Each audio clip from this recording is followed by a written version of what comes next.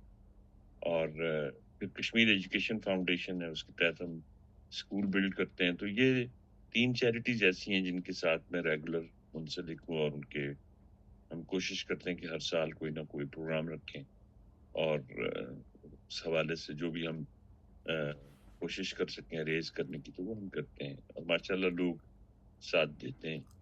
ایک بات میں آپ کو یہاں کہہ دوں کہ جو لوگ بھی پاکستان جاتے ہیں وہ ان سے میں ضرور کہوں گا کہ وہاں جا کر انڈس ہاسپٹل نیٹ ورک اور قوت، ڈاکٹر امجد ثاقب جو کہ زبردست آدمی ہیں، زبردست کام کر رہے ہیں، بلا سودی جو ہے وہ لونز دیتے ہیں، جو وہاں لوگوں کو ان کا بزنس سیٹ اپ کرواتے ہیں.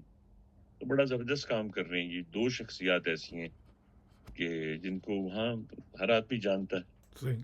تو ضرور دیکھیں، ان دونوں کا جو نیٹ ورک ہے اس کو دیکھنے کی ضرورت ہے. اور پھر وہ کہتے ہیں نا عین الیقین جب ہو جائے انسان کو تو پھر بہت سے کام وہ کرتا ہے. تو صحیح. میں نے بہت سارے لوگ دیکھے ہیں جو کہ انڈس ہاسپٹل کو دیکھ کر آئے ہیں، اور اس کے بعد ماشاءاللہ انہوں نے آگے بڑھ کے کام کیا. آپ کے شیفیلڈ میں بھی 2-3 ڈنر ہو چکے ہیں جی اس بالکل. حوالے سے. جی جی بالکل. جی چلے ماشاءاللہ، یہ تو آپ کا آپ کی سوشل ورکنگ کے حوالے سے تو یہ بات ہوئی. اچھا، آپ کی سوشل ورکنگ کا ایک پہلو یہ بھی ہے جو کہ اب آج کل تھوڑا سا مجھے لگ رہا ہے کہ تھوڑا سا کم ہو گیا ہے، کہ آپ جیسے شاعروں کو کی مدد کرنا، یا جیسے کوئی نئے آنے والے ہیں، لکھنے والے ہیں، کہ ان کی حوصلہ افزائی تو آپ کرتے ہی رہتے ہیں ہمیشہ، لیکن یہ تھا کہ بھئی مدد کرنا کہ بھئی یہ شعر کو جو ہے وہ کس طریقے سے لکھا جا سکتا ہے، یا اس طریقے سے اس کے بارے میں یہ جو ہے نا، یہ بھی آپ کا ایک کام ہے، بہت اہم کام ہے، جو ابھی لگتا ہے کہ تھوڑا سا جو ہے نا وہ کم ہوا ہے. جی بالکل ایسے ہی ہے. اصل میں ایک تو یہ کہ دیکھیں، ویسے تو میں اس کو شروع کرنے والا ہوں کچھ عرصے بعد، اور وہ اس کی ضرورت یہاں تھی. ادبی یہاں ماحول جو تھا اس میں صرف آپ یہ دیکھ لیں کہ مختلف شہروں میں وہ مشاعروں کی حد تک محدود ہے. تو ایک تو ہم نے کام یہ کیا کہ یوتھ ونگ بنایا اس کا، اور اس کو ہم نے مطلب یہ کہ ینگسٹرز جو ہے ان کو اردو زبان کی طرف لانے کی کوشش کی. اس سلسلے میں کچھ کمپٹیشنز اور اس طرح کی چیزیں. پھر جو وہ لوگ ہیں جو شعر کہہ رہے ہیں اور جو مزید سیکھنا چاہتے ہیں، اپنے آپ کو امپروو کرنا چاہتے ہیں، آگے جانا چاہتے ہیں، اس کے لیے ہم نے ایک مطالعاتی نشست رکھی ہوئی تھی، اور اس میں بڑا کام ہوتا ہے. ڈاکٹر آفتاب مستر جو مشہور ادبی شخصیت ہیں، ہمہ جہت شخصیت ہیں، ان کا ایک مشہور شعر ہے، ساحل پہ کھڑے ہو تمہیں کیا غم چلے جانا، میں ڈوب رہا ہوں ابھی ڈوبا تو نہیں. تو وہ عموماً اس کی سرپرستی کیا کرتے ہیں. تو وہ ایک پہلو ہے جو مصروفیت بھی، جاوید بھائی آپ کو پتہ ہے بہت زیادہ ہے. بالکل کام کی مصروفیت بھی ہے، اور پھر چیریٹی ورک کی بھی، ادبی پروگرامات کی بھی ہے. تو اس وجہ سے ذرا اس طرف توجہ تھوڑی سی کم ہوگی، اور لوگوں کی عدم دلچسپی جو ہے وہ بھی ایک فیکٹر ہے کہ میں ذرا تھوڑا سا اس کی طرف میں ایک گیپ سا آ گیا ہے. صحیح بالکل. انشاءاللہ اس کو شروع کریں. آپ نے اچھی نشاندہی کی ویسے. جی نہیں، میں تو آپ کا ریگولر اس گروپ کا میں ریگولر جو ہے وہ ریڈر تھا. میں تو ظاہر سی بات ہے، میرے علم میں نہیں تھا کہ آپ اس کے ممبر تھے. جی میں ممبر ہوں ابھی بھی، مطلب گروپ تو ہے ابھی بھی.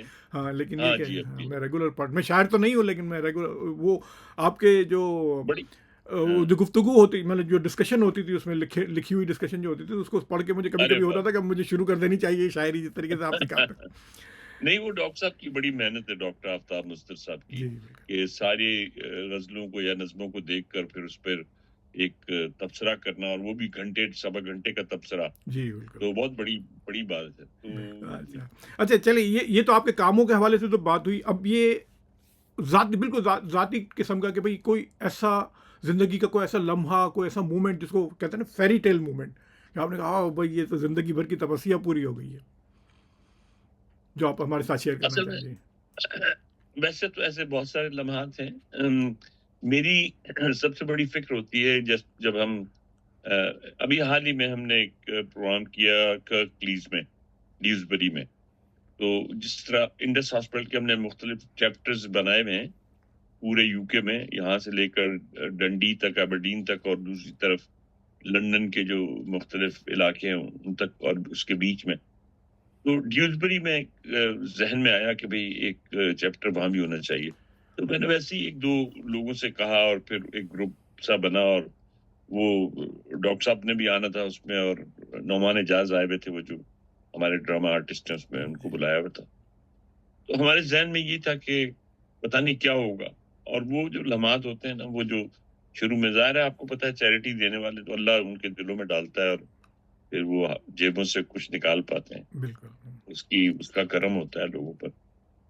تو وہ بس لمحات ہوتے ہیں کچھ، یا تو شروع کے لمحات ایسے ہوتے ہیں کہ پریشانی بہت ہوتی ہے، اور پھر جب ڈنر ہو جاتا ہے اور پھر آپ کی توقع کے خلاف بہت آپ کو ڈونیشن مل جاتا ہے، تو وہ جو اس وقت خوشی ہوتی ہے، صحیح وہ میرے لیے وہ بہت اہم ہوتی ہے. صحیح تو اب میں آپ کو مثال دیتا ہوں کہ ہماری ایکسپیکٹیشن تھی کہ 20-25 ہزار پاؤنڈ ہو جائے، کیونکہ چھوٹی سی جگہ ہے ڈیوزبری. صحیح تو یہ ہماری کامیابی ہوگی، کیونکہ یہ پہلا ایونٹ ہے. بالکل. تو آپ اندازہ کریں کہ 1,15,000 پاؤنڈ ہو، ماشاء اللہ صحیح. جو وہاں کے لیے ایک ریکارڈ ہے کہ بالکل. اور ہمارا پہلا ایونٹ. تو اچھا وہ جو لمحات ہیں نا خوشی کے، صحیح وہ چونکہ ہمیں پتا ہوتا ہے کہ پیسہ کہاں جانا ہے صحیح اور لوگوں کی دعائیں ملیں گی، تو صحیح. وہ جو ہے نا، وہ لمحات جو ہیں وہ واقعی یاد رکھنے والے ہیں، اور وہ جس کو آپ کہہ لیں کہ یادگار لمحہ. جی بالکل. جن کو میر ہم صاحب، میرا سوچ جی تو چاہ رہا ہے کہ آپ سے جو ہے نا وہ بہت دیر تک بات کی جائے، لیکن وقت پروگرام کا جو کی کوتاہ دامنی جو ہے نا وہ مجھے ذرا سی روک رہی ہے. تو سب آخری میں آپ سے یہ کہوں گا کہ اگر کوئی پیغام آپ دینا چاہیں ان لوگوں کے لیے جو اس طرف یعنی شاعری کے، خاص طور پہ شاعری کی طرف آنا چاہتے ہیں لوگ، تو ان کے لیے کوئی پیغام آپ دینا چاہیں، یا ہمارے نوجوانوں کے لیے ایک جنرل سا کوئی پیغام آپ دینا چاہیں. جی دیکھیں، میں یہ سمجھتا ہوں، شاعری کے حوالے سے پہلے میں بات کر لوں کہ یارکشائر بھی فورم جو ہے وہ مختلف زاویوں سے کام کر رہی ہے. اس میں مشاعرے بھی ہیں، کتابوں کی لانچ بھی ہے، اور خاص طور سے ینگسٹرز ہیں، ہم کوشش کرتے ہیں کہ وہ اس طرف آئیں، اور جو نئے شعر لکھنے والے ہیں، اگر ان کو کوئی ماحول چاہیے ایسا جس میں ان کی تربیت ہو سکے، تو اس کے لیے بھی یارکشائر ادبی فورم جو ہے وہ اپنی تمام وسائل کے ساتھ ان کی مدد کرے گی.